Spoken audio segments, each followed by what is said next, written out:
Mr. President, as we know, the budget and appropriations process is broken down.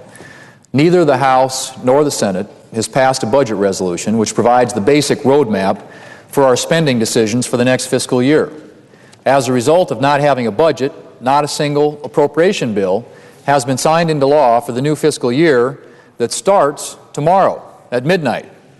The House has passed only 2 of its 12 appropriation bills, but unfortunately that 17% batting average and 17% success rate surpasses the Senate, which has failed to pass any of the 12 appropriation bills. Because of this, we find ourselves considering a measure to provide stopgap funding through December 3rd to provide more time for completion of our annual appropriation bills.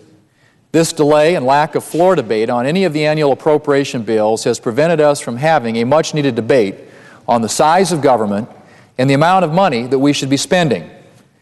Now, keep in mind, Mr. President, the overall growth in non-defense spending since 2008 has amounted to roughly 21% at a time when inflation has amounted to only 3.5%. Now, this excludes any mention of the $814 billion stimulus bill. The continuing resolution before us today seeks to provide funding at the same rate as fiscal year 2010. Now, I will say that I am somewhat pleased to see that my colleagues on the other side of the aisle have not attempted to add other funding items to this measure. I think that's a commendable thing, that we're at least going to do a continuing resolution that is, relatively speaking, clean. And it would be my preference to dial back the overall spending level to the fiscal year 2008 levels. And I have introduced legislation that would do just that, as have some of my colleagues. Senator Inhofe from Oklahoma has a bill that would do that. Some of my House colleagues have proposed to come up with a similar proposal that would do that. And I guess I would say to my colleague from Oklahoma, who just got up and spoke and mentioned that this amendment probably didn't go far enough, I don't disagree with him. Frankly, I would like to see us go back to those 2008 levels. But what I'm trying to do today, Mr. President, is seek the support of my colleagues to at least take a measured step in reducing discretionary spending. What my amendment simply does is it reduces by 5% accounts not related to defense, homeland security, or veterans. This would not affect funding for the START Treaty or any of the other new provisions in this continuing resolution. On an annualized rate, it would, however, save us about $22 billion compared to the $1.25 trillion score that CBO has provided for the proposed continuing resolution before us today. Now, while this is a modest number and it's not going to solve our debt problems overnight, it is a necessary first step to reduce spending. Its non-defense discretionary spending has grown by over 21% the last 2 years. Again, as I said before, at a time when inflation was only 3.5%, I think the least we can do is support this reasonable reduction until we return after the election to decide what the remaining funding level should be for the fiscal year 2011 spending bills. And just to put things into context, as my colleague from Oklahoma who just finished speaking has done, we are looking at, Mr. President, a $13.4 trillion debt. Our deficit for 2010, the estimate is to be $1.3 trillion. About 40 cents out of every dollar that is spent here in Washington, D.C. by the federal government now is borrowed. And if you look at the last 34 years, there have only been 4 years, where all the appropriation bills have been passed on schedule.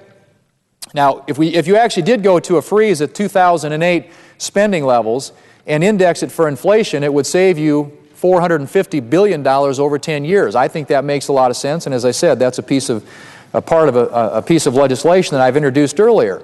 But at a minimum, what we ought to be able to do is say to the American people at a time when many of their family budgets are shrinking, at a time when they're struggling to make ends meet, that we get it.